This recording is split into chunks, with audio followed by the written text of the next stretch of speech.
Buenas a todos los amigos que hoy están con nosotros en la continuación del programa de actividades que viene desarrollando la Academia Dominicana de la Historia en este mes de agosto con motivo del 90 aniversario de la fundación de la institución.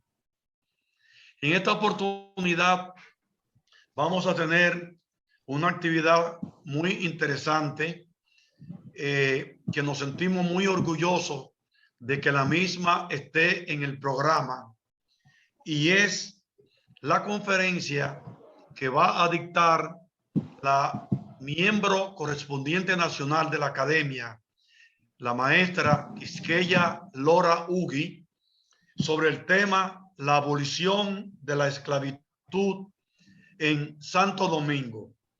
Actividad que la hacemos en homenaje al destacado historiador dominicano, miembro de número de la Academia, editor durante muchos años de su revista Clio, profesor universitario de generaciones, y que yo tengo como honor en mi currículum que él también fue mi profesor en la Universidad Autónoma de Santo Domingo en la asignatura de Historia Dominicana.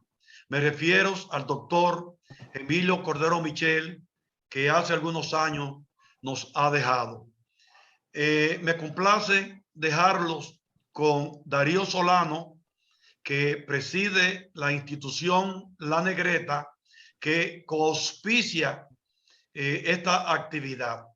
Con esa institución nos unen vínculos de amistad y colaboración, y vamos a desarrollar en el futuro otras actividades, como es la que vamos a llevar a cabo en el próximo mes de diciembre con motivo del 5º centenario de la primera rebelión negra en América, que se significó en la isla de Santo Domingo. Con ustedes, Darío Solano. Muchísimas gracias, don Chechesco. Pienso que este es un momento muy importante para la sociedad dominicana, y unirnos como Fundación La Negreta y expresar una felicitación a la Academia por su 90 aniversario. Y sobre todo porque la Academia, tomando en cuenta lo que es su papel de trabajar dentro del marco de elevar lo que es la memoria histórica y cultural de la sociedad dominicana, permite que un tema como este, de vital importancia para la sociedad dominicana, podamos ponerlo de relieve y que pueda ser parte de una posible agenda de diálogo, de discusión en la sociedad dominicana. Para nadie es un secreto que dentro de las deudas históricas de la sociedad dominicana está todo lo que tiene que ver con la revalorización de los aportes, del legado cultural, de todo ese legado, esa influencia de lo que fue África en la construcción de la identidad del pueblo dominicano. Es una gran suerte poder encontrar esa gran sensibilidad de parte de la directiva, y sobre todo que este evento se articule a un aniversario más en esta fiesta, y que tome en cuenta a don Cordero Michel, que en el 2007 justamente empezamos con este proceso de ir interpelando lo que había sido algo contraproducente de cómo la memoria y el olvido se enfrascan, y que Quisqueya Lora esté acompañándonos también tiene una validez de importancia capital. Y por último, en este momento el mundo celebra el Decenio Internacional de los Pueblos Afrodescendientes. Lamentablemente la República Dominicana sigue detrás, producto de una reproducción de un proceso de colonización, y pienso que este es un proceso importante para que junto a la Academia podamos entrar a la posibilidad de que la sociedad dominicana reconozca que si hubo esclavitud en el Santo Domingo español, necesariamente también tiene que estar el día de la abolición de la esclavitud. Entonces agradezco infinitamente a la Academia, a su presidente, esta oportunidad que nos permite de construir juntos dentro del marco de ese proceso de recuperación y validación de memoria histórica y cultural. Muchísimas gracias. Gracias a ti, Solano, y quisiera reiterarte la disposición y apertura de la Academia para que sigamos trabajando estos temas. Nosotros en la Academia somos plurales, abiertos a todos los hechos de la historia dominicana y más este tema que vamos a tratar hoy, que como tú muy bien acabas de decir, jugó y juega todavía un papel importante en la conformación del ethos cultural del pueblo dominicano. Quiero que me permitan, antes de dar la palabra a nuestra disertante de hoy, decir algunas cosas sobre ella. Quisqueya Lora Ugui es licenciada en Historia por la Universidad Autónoma de Santo Domingo. Tiene una maestría en Historia de América Latina, Mundos Indígenas, por la Universidad Pablo de Olavide, que la obtuvo en el 2012 como parte de un acuerdo que tiene esa universidad con la Academia Dominicana de la Historia. En su actividad académica y laboral podemos resaltar que es profesora en la Universidad Autónoma de Santo Domingo, UAS, y en el Colegio Babeque Secundaria. Además, ha sido docente en diversas instituciones académicas como UNIBE, la Universidad Iberoamericana, el Centro Filosófico Pedro Francisco Bonó y la Facultad Latinoamericana de Santo Domingo, Flaxo, entre otras. Trabajó en el Archivo General de la Nación, donde dirigió el Departamento de Referencias y también ha laborado en la editorial Santillana, donde fue autora de libros en el área de sociales. Actualmente es consultora del Ministerio de Educación en el proceso de revisión curricular. Ha dictado múltiples conferencias y charlas en diferentes instituciones, pero lo más importante en un historiador y en un investigador son sus publicaciones.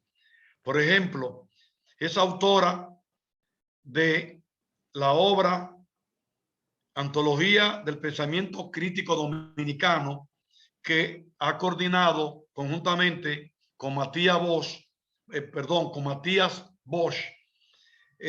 para el Consejo Latinoamericano de Ciencias Sociales, CLACSO. Ese trabajo está pendiente de publicación. Es autora de una publicación que en el 2012 publicó nuestra academia con el tema Transición de la esclavitud al trabajo libre, el caso de Higüey, 1822-1827. Con la Fundación Juan Bosch publicó en el 2014 el trabajo La construcción de Haití en el imaginario dominicano del siglo XIX, trabajo que se encuentra en la obra República Dominicana y Haití, Derecho a Vivir. En la revista Clio ha publicado varios trabajos. Por ejemplo, en el 2008 publicó en la revista Clio número 176 el trabajo Las mujeres anónimas de inicios del siglo XIX. En el 2011, en la revista Clio número 182, publicó el ensayo El sonido de la libertad, 30 años de agitaciones y conspiraciones en Santo Domingo, 1791-1821. Con ese background tan interesante, me permito dejarle con ustedes a la licenciada, a la maestra Quisqueya Lora Ugui y el tema la abolición de la esclavitud en Santo Domingo. Bien, muy buenas tardes. Muchas gracias, José Ches, por esa presentación. Saludos a Darío Solano. Me complace tremendamente estar en el día de hoy aquí, esta oportunidad de tratar este tema y homenajear a la figura de Emilio Cordero Michel. Si me permiten, voy a compartir una presentación. Denme un minuto para entonces dar inicio.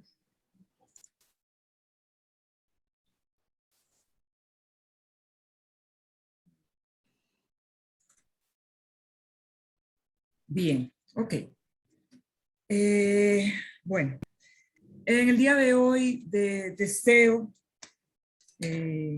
rendir tributo a la figura del historiador Emilio Cordero Michel, a casi ya 3 años de su partida. Don Emilio fue un hombre de templanza, integridad y valentía. Como historiador, fue uno de los forjadores de una nueva historia crítica dominicana, tan necesaria después de 30 años de gobierno totalitario trujillista. Fue además un sólido intelectual marxista. Construyó, o mejor dicho, contribuyó a desmontar mitos y leyendas que el trujillismo había entremezclado con el relato histórico con pretensión de veracidad. Fue de los pioneros en temas como el abordaje de la historia desde el enfoque de la lucha de clases, su interés por las clases subalternas, pero además su combate del racismo y el anti-haitianismo, andamiaje ideológico fundamental de la dictadura. Emilio realmente tuvo una doble condición, porque fue un trabajador de la historia, pero también fue un sujeto de la historia, porque tuvo una participación muy importante en eventos históricos que marcaron a la República Dominicana. Fue un destacado luchador antitrujillista, fue sobreviviente del alzamiento guerrillero del 14 de junio, encabezado por Manolo Tavares Justo, en 1963, que respondía al golpe de Estado que había tumbado el gobierno democráticamente elegido de Juan Bosch. Quizá junto con Franklin Franco y otros va a abordar tempranamente los temas raciales y particularmente el tema de Haití. De entre sus muchos trabajos, yo quiero destacar particularmente esa obra fundacional que fue la Revolución Haitiana y Santo Domingo, publicada en 1968. Esta obra abrió el camino para los estudios que dialogan sobre el impacto y el vínculo histórico de la Revolución Haitiana con la parte española de la isla. Tocar el tema de Haití desde un enfoque dialogante y problematizador en la sociedad dominicana era y es un tema tabú, con consecuencias negativas para quienes los abordan. Emilio Cordero sirvió de guía y maestro a una generación de historiadores prestándonos libros, leyendo nuestro trabajo con su implacable lapicero rojo, dedicándonos horas de conversación. Sus cátedras como profesor en la UAS fueron recopiladas por sus estudiantes y durante décadas pasaron de mano en mano, fotocopiadas, como si fuera un gran tesoro. Por suerte, el Archivo General de la Nación ha hecho una publicación de sus obras, entre las que están estas cátedras, que para los estudiantes de la carrera de historia era una especie de santo grial, porque en ella encontrábamos otra historia, otro enfoque, llevándonos a cuestionar lo que creíamos que ya sabíamos. Realmente me siento muy honrada de haber contado con su aprecio y su cariño. Muy agradecida de todo lo que pude aprender a su lado. Esta conferencia está inspirada en su legado y modestamente rinde homenaje a su memoria. Bien, entonces entremos en materia. El 9 de febrero de 1822 se considera la fecha en la que quedó definitivamente abolida la esclavitud en la parte este de la isla española. Esta abolición puede ser considerada una consecuencia de la revolución haitiana. Pocos lo ven así, pero yo la veo como si fuera el último logro, vamos a decir, de esa revolución. Y con ella finalmente toda la isla fue formalmente libre. Y durante muchos años sería el único territorio americano sin esclavitud. Lamentablemente en República Dominicana se han hecho grandes esfuerzos por borrar la memoria histórica de la esclavitud y de la abolición en consecuencia como momento histórico fundamental de reconocimiento de nuestra afroidentidad. La esclavitud fue una de las instituciones de explotación humana con mayor duración e influencia en el desarrollo de la colonia española, que constituiría posteriormente la República Dominicana. Este sistema estuvo vigente desde los primeros momentos de la colonización, habiendo constancia de que ya en 1502, con el gobierno de Nicolás de Obando, empezaron a llegar los primeros esclavizados desde África. Sin olvidar que los indígenas, sometidos a la encomienda, también estaban en un sistema de esclavitud. Por lo tanto, se puede decir que en 1822 terminaban 330 años de esclavitud en la parte oriental de la isla.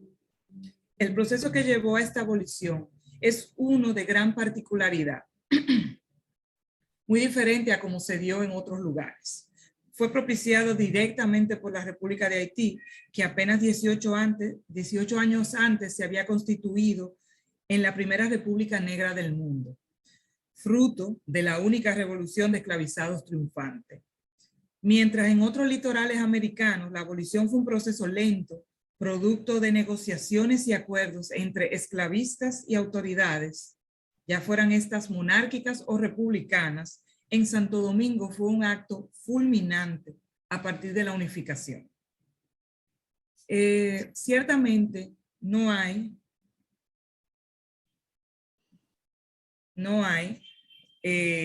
un decreto de abolición de la esclavitud, pero sí hubo un anuncio oficial por parte de Boyer que decía más o menos lo siguiente: haitianos, el pabellón nacional flota sobre todos los puntos de la isla que habitamos.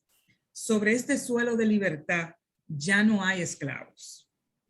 La ocupación de Jean-Pierre Boyer de la parte este el 9 de febrero implicó la entrada en vigor de la Constitución haitiana de 1816, establecida por Pétion, de quien Boyer es como una especie de heredero, que en su artículo primero señalaba: no puede haber esclavos en el territorio de la República. La esclavitud queda abolida para siempre. Y en función de este principio, las autoridades se ocuparon de garantizar el cumplimiento de esta premisa. Una serie de documentos que se conservan en el Archivo General de la Nación dejan constancia del paso de una gran población de condición esclavo o liberto a la de ciudadano. Digamos que la abolición puso en jaque las estructuras coloniales y las prácticas cotidianas que la sustentaban. Desde los primeros años de la colonización y conquista, entre los españoles se desató una lucha encarnizada por la riqueza, ya fuera en forma de repartimientos o de encomiendas. El ascenso social y económico quedó restringido para los españoles. De más está decir que estos eran blancos y que siempre constituyeron una minoría.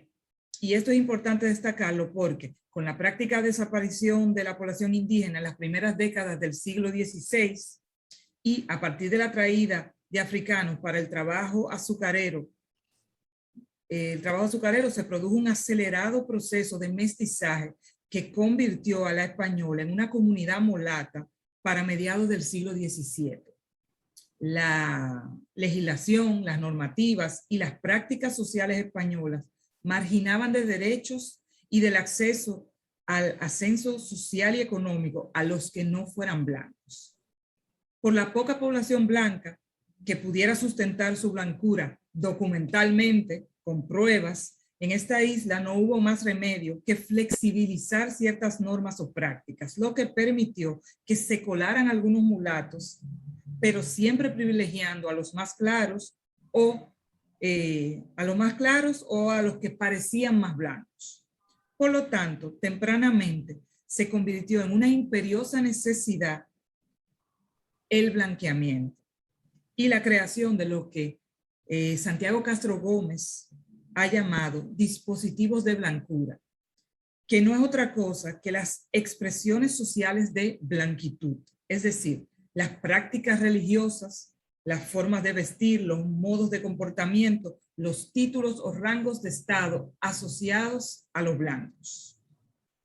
Toda esta normativa racial entró en crisis en 1822. De los primeros efectos de la abolición fue la desaparición de la palabra esclavo de los documentos, que fue usada en muy contadas ocasiones como si fuera de pronto una palabra prohibida. Incluso para hablar del pasado, muchas veces se sustituyó la palabra esclavo por cultivadores. De los documentos también desaparecen las referencias a condición social, estatus o color.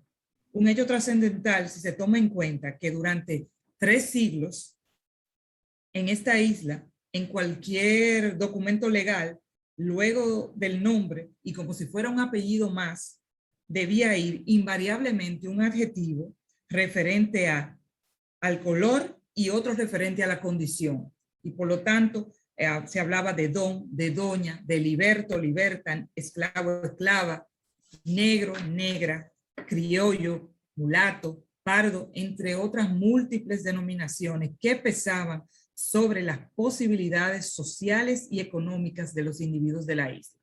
Aún así, la abolición fue compleja en muchos aspectos.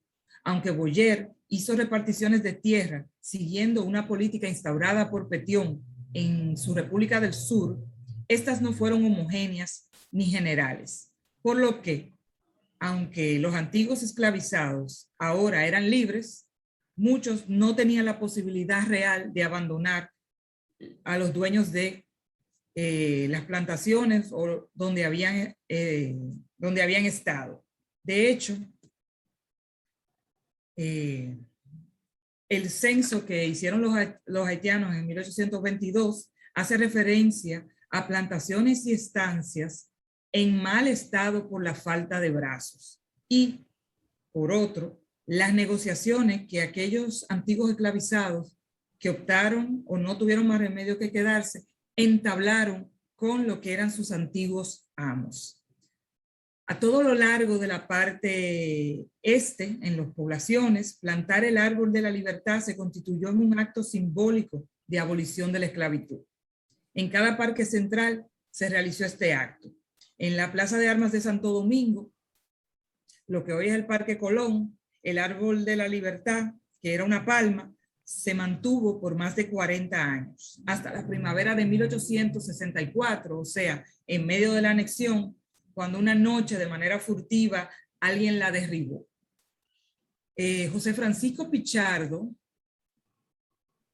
que era un poeta destacado de la segunda mitad del siglo XIX, le dedicó un poema a la Palma de la Libertad, el que tituló A la Palma de la Libertad, indignamente derribada en la noche del 9 de mayo de 1864. En una de sus estrofas decía, bueno, la estrofa inicial: dejad correr vuestro llanto, dejadlo correr sin tregua, que el árbol de vuestras glorias derribado está en la tierra. Más adelante, ya no verán vuestros ojos, ya no verán la palmera que vuestros padres plantaron allá en la infancia serena. La palma, como símbolo de libertad, fue traída por primera vez a la parte este en 1801 por Toussaint Louverture, quien realizó el primer acto de siembra de la Palma de la Libertad. Él a su vez, vamos a decir que copió una práctica de los franceses, y de hecho en Saint-Domingue fue Sonthonax el primero en plantar el árbol de la libertad en 1793 con la abolición en la parte francesa. Luis Alemar, en una de sus publicaciones, dijo que los libertos de la parte española llegaron a amarla y a respetarla siempre. Por su parte, el historiador del Monte y Tejada, que fue testigo del acto que se hizo en Santiago de los Caballeros en ese mismo año de 1801, lo describió como un acto de gran solemnidad.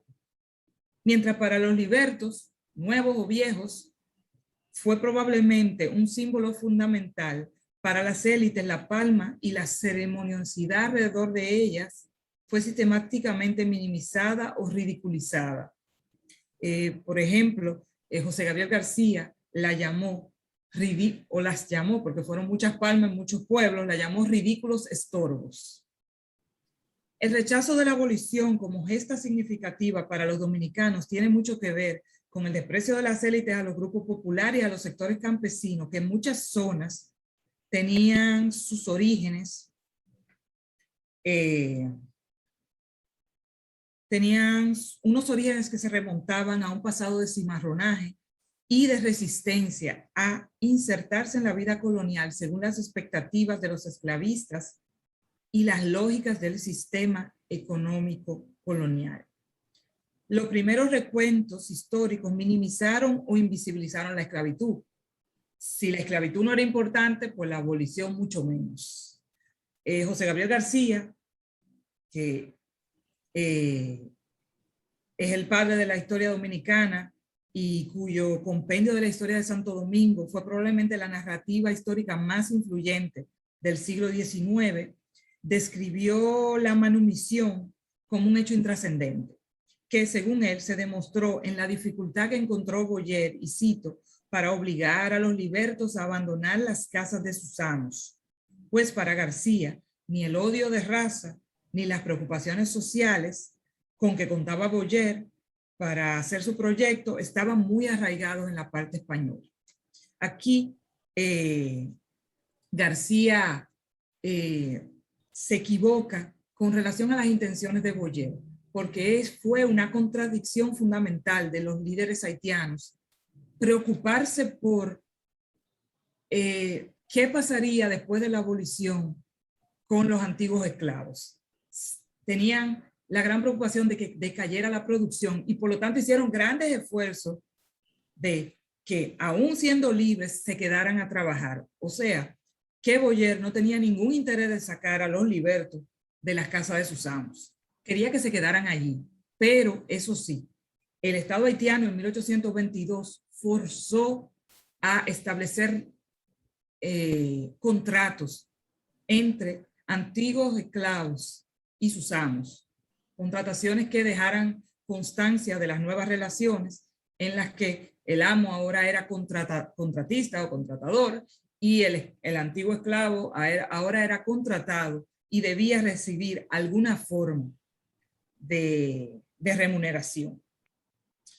A pesar, decía yo, bueno, que a pesar de esta afirmación de García, la realidad mostró ser muy diferente.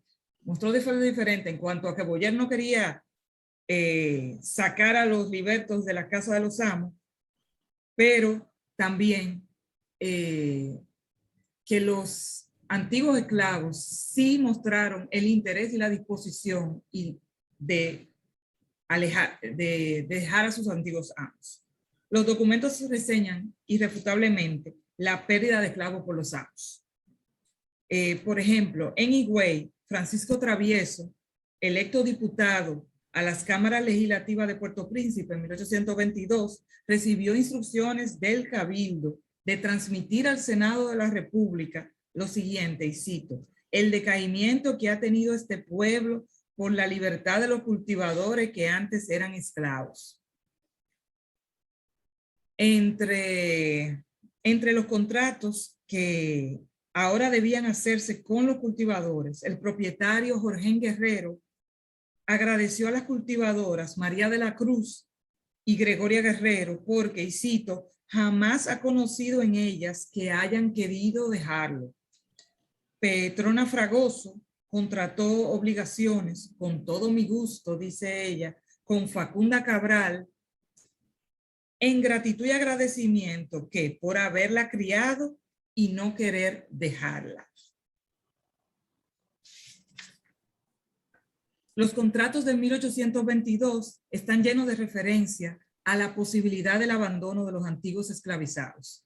Y ahora son los antiguos amos quienes tienen que refrendar y dejar constancia legal de los términos de su relación con sus trabajadores y ofrecer acuerdos atractivos para una mano de obra que era poca y que podía dejarlos. Es clave entender la abolición como un momento de redefinición de relaciones e identidades. Los nuevos derechos adquiridos crearon un nuevo campo de batalla aprovechado en mayor o menor medida por los recién liberados. Otra forma en la que se ha minimizado el tema es el uso del argumento de la poca cantidad de esclavizados que existía en la colonia de Santo Domingo. En general, se estima que para el momento de su abolición, en 1822, los esclavizados representaban el 10% de la población. A pesar de su escaso número, hay que tener claro que la mera existencia de esclavizados, por pequeño que fuera su número, instaura en toda sociedad un esquema de discriminación, porque establece el principio de que existen personas inferiores en su humanidad y que en consecuencia pueden ser esclavizadas, tratadas como cosas, como objetos. Se les quitó, a los esclavizados se les quitó su dignidad, se les negó su cultura, sus formas de vida y su espiritualidad. Si existe la esclavitud, entonces las ideas de igualdad y de derechos no tienen validez absoluta y sus descendientes son herederos de estas limitantes. Por ello, había una categoría especial para el esclavizado que obtenía su libertad. Este no era libre, era liberto. La poca cantidad de esclavizados no redujo la vigencia de concepciones racistas ni políticas y prácticas discriminatorias para los libertos. La condición de libre se obtenía desde el nacimiento y aún así los nacidos libres de ascendencia esclava cargaban con el estigma social asociado al negro. Tempranamente, los africanos en nuestra isla, sobre los africanos en nuestra isla, pesó el bagaje de la institución esclavista y la consolidación de un conjunto de prejuicios biológicos, religiosos, morales. En las primeras décadas del siglo XVI, la legislación mostró la equivalencia entre negro y esclavo. Esto lo explica muy bien Raimundo González. Si bien posteriormente la esclavitud perdió fuerza,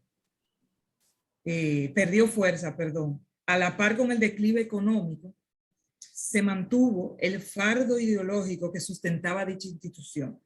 Por lo tanto, los negros y sus descendientes, fueran estos más o menos oscuros de piel, sufrieron y convivieron con una carga de prejuicios que contribuyeron a conformar la sociedad que luego sería la República Dominicana. Es por esto, por lo que el tema de la esclavitud es fundamental y su abolición es un hito trascendental cuyo impacto nos falta reconocer como sociedad afrodescendiente. En un informe sobre la República Dominicana, el presidente de los Estados Unidos, John Tyler, por el agente John Hogan en 1845, este evaluaba el impacto de la abolición de la esclavitud, diciendo lo siguiente: la unión con Haití y la abolición de la esclavitud decretada por Boyer habían originado una perturbación general de las costumbres y principios de los moradores de Santo Domingo. Y los mismos podrían suceder en Cuba, Puerto Rico y en los Estados Unidos. Esta perturbación general de la que habla Hogan fue básicamente el desmonte de los llamados dispositivos de blancura de los que yo hablaba anteriormente. ¿Cuáles fueron estas costumbres que fueron perturbadas, que entraron en crisis, según Hogan? Bueno, por ejemplo, como ya dijimos, en los documentos prácticamente desaparecen las referencias a estatus. Por ejemplo, el don y el doña se reducen sustancialmente. Se escapan uno que otro por ahí, lo que sugiere que era una persona considerada muy importante. También, evidentemente, con la abolición dejan de ser obligatorias las formas de sumisión, sometimiento y pleitesía, de protocolo, de modales, a los que estaban obligados los esclavizados, los libertos y los libres de bajo estrato frente a un amo, a un antiguo amo, a las élites o las autoridades. Una de las fuentes más importantes de estatus, por ejemplo, fue el acceso a rangos militares. Hasta la unificación, los militares estaban separados racialmente. Existía un batallón de morenos, necesarios, recuerden, por la poca cantidad de blancos. Entonces fue necesario crear un batallón exclusivamente para las personas de color. Pero este batallón jamás tenía acceso a los rangos superiores en igualdad con los blancos. A partir de 1822 se creó un cuerpo militar unificado, por lo que blancos y negros marchaban juntos en la milicia, y fue muy común que personas negras pasaran a dirigir blancos.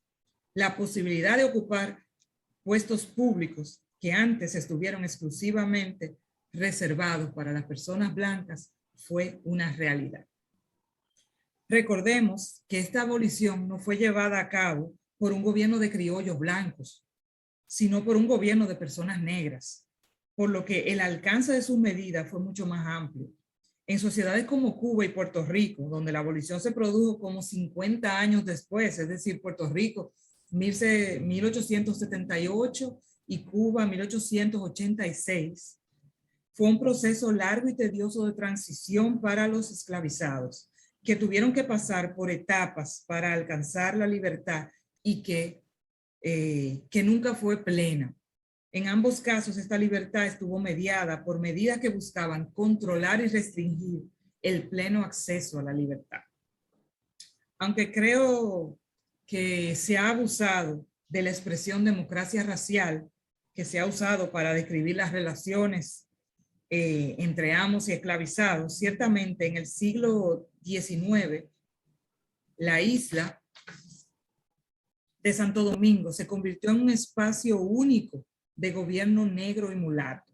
Por lo tanto, si podemos hablar de algo parecido a una democracia racial, se debe no a la bondad española, como han querido decir algunos intelectuales decimonónicos, sino más bien a pesar del régimen colonial y sobre todo por la lucha, la resistencia de las comunidades afrodescendientes y la brecha que se abrió con la abolición. Fue una oportunidad única, pues, fue una oportunidad única porque Haití constituía un estado negro y eso permitió el acceso social de sectores anteriormente marcados negativamente con los prejuicios de la negritud. A finales del siglo XIX, República Dominicana era considerado un país en el que las personas de color podían en general ejercer sus plenos derechos. Tal fue la percepción que llevó al abolicionista estadounidense Frederick Douglass a apostar por la anexión de República Dominicana a Estados Unidos, luego de visitar el país en 1871 como secretario de la Comisión del Senado de Estados Unidos que investigaba la posibilidad de que se llevara a cabo esta anexión.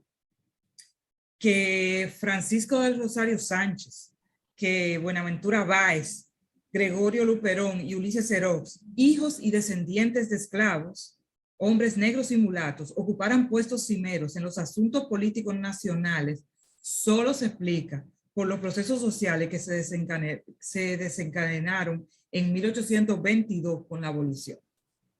El siglo XIX fue, desde mi punto de vista, el siglo de los mulatos y los negros en el poder. Y no está lejos de la realidad la denominación de República Mulata que April Meyers concede a la República Dominicana en su libro que lleva ese mismo nombre.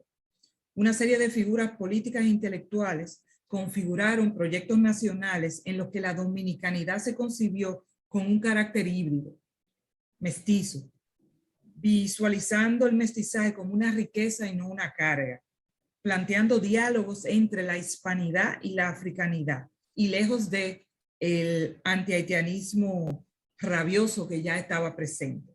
Son representantes de estos enfoques influyentes figuras como fueron Pedro Francisco Bonó, Eugenio María de Hostos y Gregorio Luperón.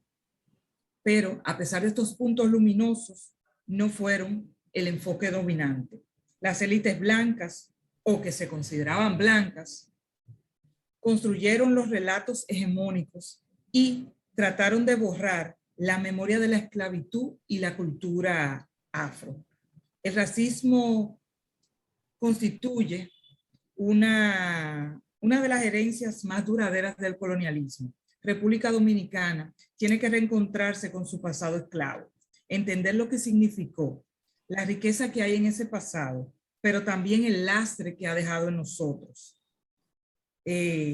Celebramos la apertura de la academia para estos intercambios, estas actividades, y entendemos que debería impulsar la necesidad de conmemoración oficial de la abolición de la esclavitud, entendida como una de las conquistas fundamentales del pueblo dominicano.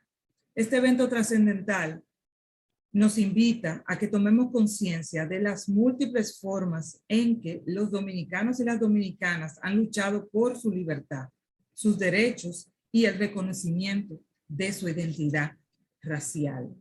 Muchas gracias. Gracias a ti, Quisqueya, por tu tan interesante e ilustrativa conferencia. Exhorto a Darío Solano a que retomemos tu sugerencia para que el año que viene, donde se supone que la pandemia nos va a tratar mejor que este año, podamos celebrar un acto conjunto de la Fundación de la Negreta con la Academia para conmemorar, como dice Quisqueya, el día de la abolición de la esclavitud. No sé si hay alguna pregunta, Casey, para Quisqueya. Sí, tenemos una pregunta, doña Quisqueya. ¿En qué términos numéricos, cuántos esclavizados había en Santo Domingo en 1822 representando el 10%? Entonces, la población rondaba, no llegaban a las 150,000 personas y se considera que habían alrededor de 15,000 esclavos, por decir algo. Por ejemplo, en Higüey, que es la población que yo he trabajado más, efectivamente, el censo también mostró una cantidad más o menos parecida de lo que eran los que habían sido esclavos. Tenemos otra pregunta. ¿Podría ampliar más sobre la abolición de la esclavitud en la isla 1822? Si estos nuevos estatus de libertos y esta descalada de esclavos influyó esta novedad en toda América como una gran conquista. Espérate, no entendí la pregunta. Ok. ¿Podría ampliar más sobre abolición de la esclavitud en la isla 1822? Si estos nuevos estatus de libertos y esta desescalada de esclavos influyó esta novedad en toda América como una gran conquista. Entonces, lo curioso es que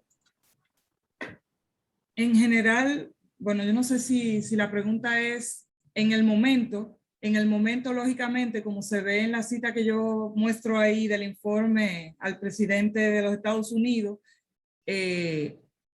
la expansión de Haití sobre el territorio vecino, la abolición de la esclavitud ahí, pues también reforzó esa corriente de miedo a la influencia de la revolución haitiana, el miedo a que influyera en las poblaciones esclavas que había en toda América Latina para ese momento. Y fue especialmente fuerte en Cuba y Puerto Rico por la vecindad evidente que hubo. Y hay algunos registros de esclavos huyendo de Puerto Rico, llegando en embarcaciones a Santo Domingo en el periodo de la unificación. No sé si eso responde de alguna manera. Tenemos otra pregunta. ¿Cuáles referencias existen sobre la plantación de la palma de la libertad fuera de la de Santo Domingo y en qué fuentes pueden encontrarse? Entonces, para mí fue una sorpresa leer esta información. La encontré en dos lugares. En una biografía de Toussaint Louverture de Philippe Girard, describía esta información de que fue Sonthonax el primero que sembró la palma de la libertad en Saint-Domingue, y escuché realmente una biografía de Napoleón en la que él plantaba también una palma de la libertad, pero era como en Egipto o en uno de esos territorios en los que él estaba expandiéndose militarmente. Entonces me di cuenta que era tomado de ahí, que es una influencia de una práctica francesa, Pero ahora me acuerdo concretamente de Philippe Girard y su biografía de Toussaint Louverture. Bien, no tenemos, de un momentito que tenemos otra. Usted citó la palma de la libertad sembrada en Santiago. ¿Hay mayores referencias? No, la verdad que lo que dice del Monte y Tejada, realmente. Bien, ya no tenemos más preguntas, licenciado. Bueno, gracias a los que han participado haciendo preguntas y comentarios en esta actividad. Nosotros quisiéramos, a nombre de la Fundación La Negreta, que preside Darío Solano, y en nombre de la Academia Dominicana de la Historia, agradecerte, Quisqueya Lora, tu bien documentada conferencia de esta tarde, que ha arrojado tanta luz en ese tema que es muy importante para la historia y la cultura dominicanas. A todos los que nos han seguido por este medio digital a que nos ha obligado la pandemia, le expresamos también nuestro agradecimiento y le decimos hasta luego, hasta la próxima actividad. Saludos. Gracias. Gracias, adiós.